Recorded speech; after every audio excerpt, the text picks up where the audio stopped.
Sahabat, dunia yang terbatas akan melahirkan bahasa yang terbatas pula.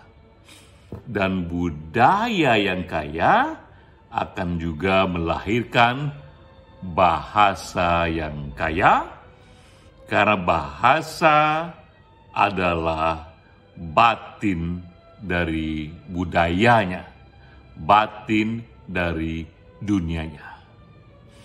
Itulah kutipan yang dinyatakan oleh Wittgenstein. Ini seorang filsuf dari Austria. Ia filsuf bahasa. Bahasa, dan itulah memang yang menjadi topik kita pada webinar Satu Pena Hati Pena minggu ini. Karena bulan ini, bulan Oktober, adalah bulan bahasa. Sengaja kita mengajak para wanita, ibu-ibu dari Aceh sampai Papua untuk merayakannya dengan membacakan puisi, tidak hanya dalam bahasa Indonesia, namun juga dalam bahasa daerahnya masing-masing, mulai dari bahasa daerah Aceh sampai bahasa daerah Papua. Kita merayakan beragamnya Indonesia, beragamnya bahasa daerah. Walau kita ikrarkan di bulan Oktober ini, Sumpah Pemuda, 28 Oktober 1928, sekian puluh tahun yang lalu, kita katakan satu bahasa Indonesia, namun juga kita biarkan tumbuh begitu banyak bahasa daerah. Tapi tahukah kita bahwa setiap 15 hari satu bahasa daerah di Indonesia akan punah? Satu bahasa daerah akan punah dalam setiap 15 hari. Itulah data yang kita peroleh dari UNESCO. Mengapa secepat itu bahasa daerah punah? Sebelum menjawab ini, saya sampaikan dulu data makro. Kita mulai dengan yang ini, bahwa inilah data di tahun 2019. Indonesia memiliki begitu banyak bahasa daerah, ada 801 bahasa daerah yang kita punya, sehingga dunia mencatat Indonesia bersama Papua Nugini dianggap inilah dua negara yang paling banyak punya bahasa daerah. Jadi memang ini fenomena yang bukan main. Indonesia termasuk negara yang paling banyak punya bahasa daerah. Lanjut. Nah, kita lihat di sini bahwa dari aneka wilayah Indonesia, sumbangan bahasa daerah terbanyak dari Papua. Bahkan dari pulau ini sendiri, dari Papua sendiri, ia sudah menyumbangkan 326 bahasa daerah. Begitu beragamnya suku-suku di Papua, dan setiap suku memiliki satu identitas dan spesifikasi bahasa sendiri. Nah, di dunia, untuk ukuran yang lebih makro lagi, ada 7.000 bahasa. Namun sekali lagi inilah prediksi dari ahli bahasa bahwa dalam 100 tahun dari sekarang kita hanya akan memiliki 100 bahasa saja. Jadi kira-kira dalam 100 tahun dari sekarang, apalagi yang lebih dari sana, 90% bahasa yang kita kenal ini akan punah. Akan punah. Ya.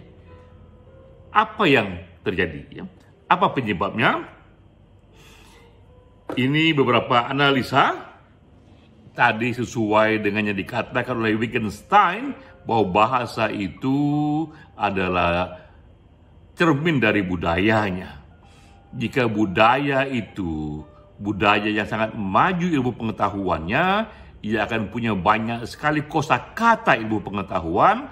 Jika budaya itu kuat sekali pertumbuhan ekonominya, kompleks sekali pertumbuhan ekonominya, ia pun akan punya banyak sekali kosakata soal ekonomi. Sebaliknya, jika dalam komunitas itu, dalam budaya itu, kosong dari perkembangan ilmu pengetahuan, miskin pula ia dengan kata-kata yang mencerminkan nuansa-nuansa baru dalam ilmu pengetahuan. Itulah sebabnya dikatakan di sini, komunitas yang ekonomi dan pengetahuannya tak tumbuh, maka dengan sendirinya bahasanya akan ditinggalkan. Jadi itu penyebab pertama mengapa begitu banyak bahasa-bahasa daerah yang mati, karena ketika di daerah itu, di komunitas itu tak tumbuh pengetahuannya, tak tumbuh ekonominya, walau bahasa daerah di sana dirawat sedemikian rupa, dimasukkan ke dalam satu lab, dijaga oleh begitu banyak ahli-ahli, tapi ia akan mati karena perkembangan zaman. Karena itu penting bagi bahasa untuk terus-menerus, ia pun mempunyai kosakata baru untuk dunia ilmu pengetahuan, kosakata baru untuk menggambarkan kompleksitas ekonomi. Kedua, yang juga membuat banyaknya bahasa itu mati, karena globalisasi juga memerlukan bahasa yang bisa dipahami bersama. Ini era ketika aneka penduduk dunia dari berbagai pelosok bumi datang berjumpa, berkomunikasi.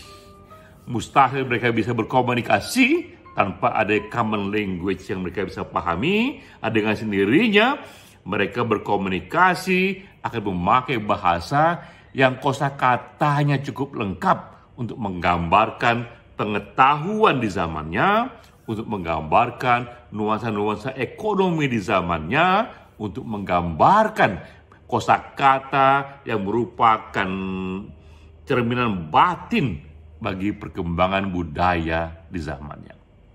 Akibatnya, secara tanpa diatur, tanpa dikontrol, secara natural, maka bahasa-bahasa yang akan bertahan semakin sedikit, dan itu pastilah bahasa-bahasa yang selalu diperbaharui dengan kosakata ilmu pengetahuan, dengan kosakata ekonomi. Maka berlakulah itu hukum yang oleh Charles Darwin disebut survival of the fittest.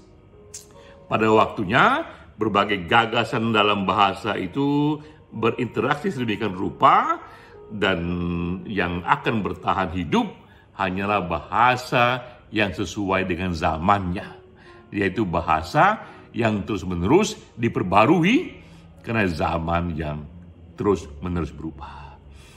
Jadi itu sebabnya mengapa begitu banyak bahasa di dunia yang akan hilang, termasuk juga mengapa di Indonesia nanti ini setiap 15 hari akan mati satu bahasa daerah.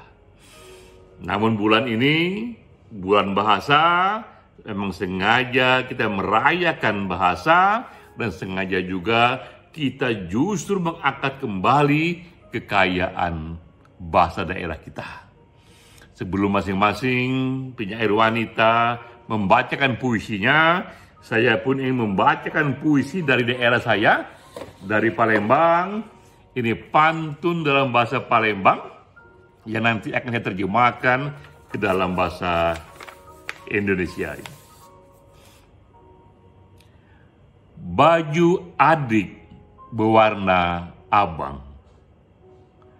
matahari nyak tenggelam, alang ke kayo Palembang, punya banyak nian kapal selam.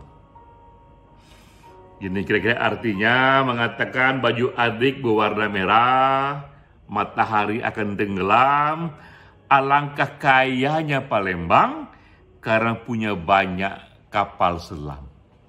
Tapi tentu saja kapal selam di sini bukan kapal selam jenis kapal yang sebenarnya, tapi kapal selam di sini ada nama Pempek Palembang. Jadi Pempek Palembang itu ada namanya Adaan, ada namanya Pempek Panggang, termasuk juga Pempek Kapal Selam. Karena itulah menjadi satu komedi di kalangan teman-teman di Palembang bahwa betapa Palembang ini sangat kaya sekali karena banyak kapal selamnya. Dengan kata lain, ini banyak pempek kapal selamnya. Demikianlah keindahan bahasa daerah kita yang beragam sekali. Sekali lagi dari satu pena, kita ucapkan selamat merayakan bulan bahasa. Salam.